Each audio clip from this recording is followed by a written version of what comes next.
ہم تو مائل بکرم ہیں، کوئی سائل ہی نہیں، راہ دکھلائے کسے کوئی رہروے منزل ہی نہیں۔ آج کی رات آسمان دنیا سے اللہ کی رحمت آواز دے رہی ہے، اے دکھی انسانوں، مصیبتوں میں پھنسے ہوئے، آلام میں کہتے ہوئے لوگوں، گناہوں کے نیچے پستے ہوئے انسانوں، تم چاہتے ہو کہ تمہیں عزت ملے، تمہیں رزق ملے، تمہیں علم ملے، تمہیں شان ملے، اللہ ہر ایک کی دعا کو قبول کرنے کا اعلان کر رہا ہے۔ دیکھو قدر اللہ کے ہاں ملتی ہے، اور یہ نیکی کی بنیاد پر۔ اور اگر کوئی برا ہو چکا، گناہ کرنا اتنا بڑا جرم نہیں جتنا کر کے بھول جانا جرم ہے۔ آج کی رات ہے گناہ کو یاد کر کے آنسو بہا کے قدر پانے کی رات، اور جب ایک آنسو، صرف ایک، زیادہ ہو تو نور لا نور ہے، صرف ایک آنسو مگر ریا کا نہ ہو، جسمانی درد کا نہ ہو، کسی عزیز کی وفات کا نہ ہو، اپنے گناہ کی وجہ سے رب کے خوف کا ایک آنسو بھی ہو، تو میرے آقا علیہ السلام کا فرمان ہے، گارنٹی ہے، سند ہے، اس میں شک نہیں ہے، ما من عبد مؤمن یخرج من عینیہ دم وان کان مثل راس الذباب ثم یصیب شیئا من حر وجهه الا حرم اللہ وجهه علی النار۔ فرمایا جس آنکھ سے چھوٹا سا آنسو ٹپک پڑا، اگرچہ وہ مکھی کے سر جتنا ہو، وہ آنکھ سے ٹپک کے رخسار پہ بعد میں گرا ہے، رب نے اس بندے کو جنت کی ٹکٹ پہلے عطا کر دی ہے۔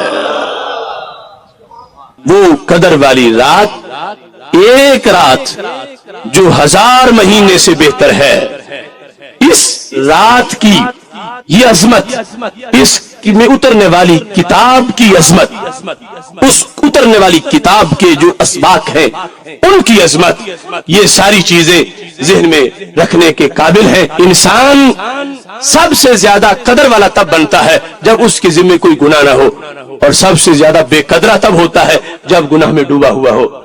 تو یہ رات وہ ہے کہ جو انسان کو غسل دے کے، سارے گناہ اتار کے، اسے قدر والا بنا کے رب کے دربار میں پیش کرتی ہے۔ ان اکرمکم عند اللہ اتقاکم، اکرم وہ ہے تم میں سے زیادہ عزت والا جو اتقا ہے، جس میں تقوی زیادہ ہے، جو گناہوں سے ستھرا ہے، جو گناہوں سے پاک ہے۔ تو اس بنیاد پر اللہ کی طرف سے اس رات میں یہ اعزاز ہے، ایک انسان جس وقت اپنے ماضی کو یاد کر کے ایک آنسو بھی بہا دے ندامت کی وجہ سے، وہ ایک آنسو ہی اس کی قدر کا معیار بن جاتا ہے۔ اور اگر انسان اپنے گناہوں کو نہ سوچے، نہ گنے، پھر بے قدر ہوتا جاتا، اس کی ویلیو نہیں ہوتی۔ اللہ کے ہاں ویلیو کے لیے بھی درجات ہے، اور یہاں تک صحیح بخاری میں موجود ہے کہ رب ذوالجلال کے ہاں کچھ لوگ ایسے ہیں، میرے آقا علیہ الصلوۃ والسلام ارشاد فرماتے ہیں، ذهب الصالحون الاول فالاول، نیک بندے ایک ایک کر کے دنیا سے چلے جائیں گے، تبقى حفالہ کا حفالۃ الشعیر والتمر، پھر چھان رہ جائے گا۔ کیسے؟ جیسے جو کا چھان ہوتا ہے۔ کیسے؟ فرمایا جیسے کھجوروں کا ڈھیر لگا ہو، اچھی اچھی سارے مرضی کی لیتے جائے، پیچھے جو ردی رہ جاتی ہے، اور ایسے پیچھے چھان رہ جائے گا۔ نیک لوگ اٹھ جائیں گے، پیچھے چھان رہ جائے گا۔ پھر فرمایا لا یبالہم اللہ بالہ، اللہ ان کی کوئی پرواہ نہیں کرے گا، یہ لغوی معنی ہے۔ لا یبالہم اللہ بالا، ایسے لوگ زمین پہ رہ جائیں گے رب جن کی کوئی پرواہ نہیں کرے گا، یہ لغوی معنی ہے۔ تو مطلب کیا بنا؟ مجاز یہاں مراد ہے، کچھ بندے زمین پہ ایسے رہتے ہیں کہ اللہ عرش کے فیصلوں میں ان کے چہرے سامنے رکھتا ہے، ان کی رب کے دربار میں ویلیو بڑی ہوتی ہے، قدر بڑی ہوتی ہے۔